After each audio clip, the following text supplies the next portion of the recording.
It's I when since 1949 when I used to see the prisoners' families sitting in in front of the Red Cross headquarters in Gaza City, the old ladies carrying the photos of their sons and prisoners, of course, and they still there every morning, every Monday morning from 10 to 11, you will see the same faces, old ladies. The time passes and their faces grow older, but still they have this hope that their kids, for them they are kids, will be released one day.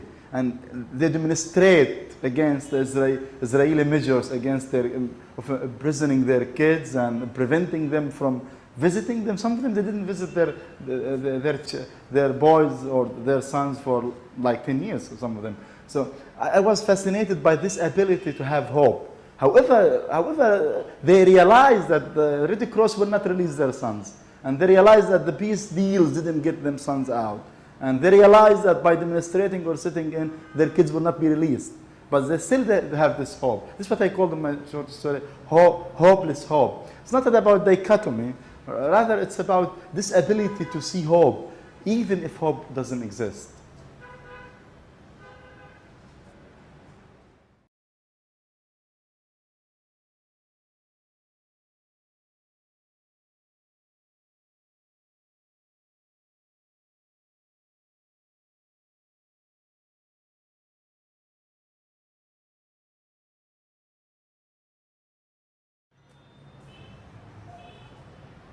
I do agree. Writing is about trying to make sense of out of this difficult situation. Ireland, of course, is a conflict area, and Gaza it is and might be more. And I think for me, as I was saying in answering your first question, I was fascinated by the way my grandmom Aisha was telling the stories of her beautiful youth, at least as she says about Jaffa, and then how she was forced to flee from Jaffa footless, to live the rest of her life and to die in a refugee camp near Gaza here, in Jabalia refugee camp.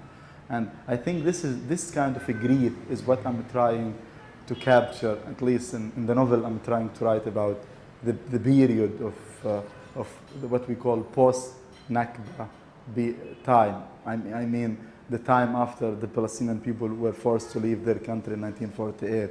And I think this is the message of literature. I think I'm not trying to conceptualize the role of literature in society, but at least it has.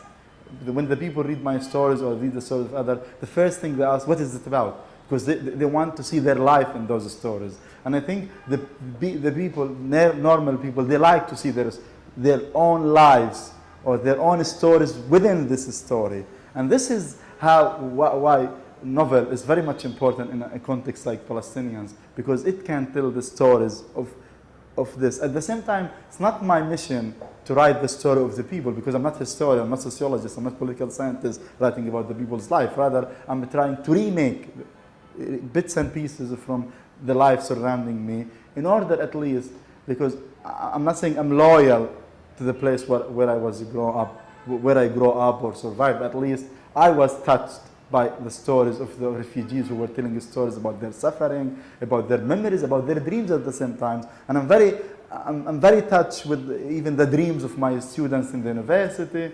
And at the same time, I have my own private life where I suffered from this conflict. At the same time, I have my own dreams. I can't travel. I could be in Manchester now. And at the same time, I was in prison for a while in the Israeli jails because of this national issue. At the same time, I lost my brother in this world.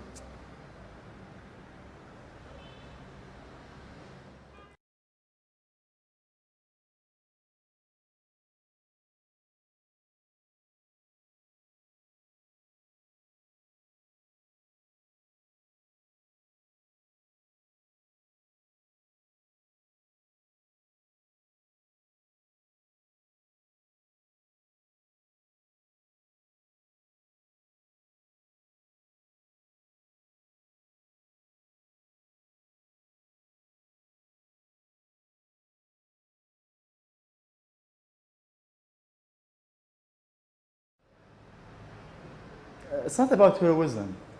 you know.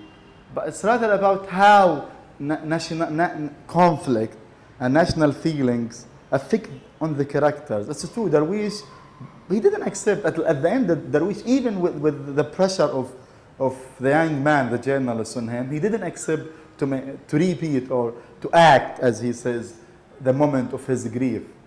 Rather, he was very simply, he said, I cannot repeat this because this is not something private. Once again, but the guy was trying to convince him by using this heroic image of the country, or at least by using the national discourse. And this is a kind of a hint how national feelings can affect our life. And I think it's very important. People are very touched on this. I personally can be touched on this because I remember whenever I want to do something, I didn't want to do something, and somebody want to convince you, oh, this is for Palestine, you know. And it's true. I love my country. Everybody loves his country because we love our memories, we love our fathers, our families, we love the place we were born in, we love our childhood in this place, and we live our dreams that are not fulfilled. But at the same time, but this is not the fact, or this is not the matter. What matters, or in this over-exaggeration of nationalism. And I think it's very important in our life as human beings. We like to exaggerate our nationality. And I think in the story, once again, this is where the writer can work. You know, you want to be loyal to the society, and at the same time, you don't want to be politician. You don't want to talk politics. I don't want to be a political writer. You know, I don't want to write slogans or political relief or political leaflet. I want to write a story. I want to write life. I want my stories to be vivid as life in the street is.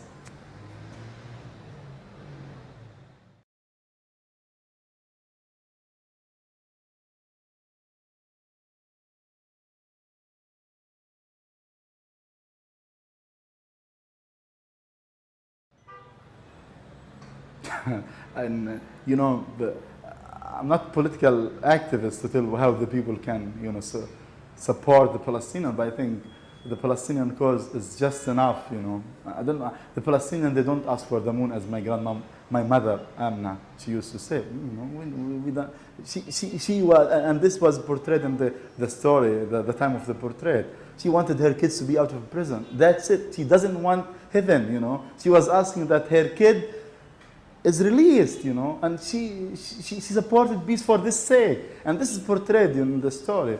But I don't know, I'm not going to tell the people what to do, but at least, you know, and I think this is a just cause. And I think, I don't know, I don't have an actual answer to this, but at least I think they know what to do.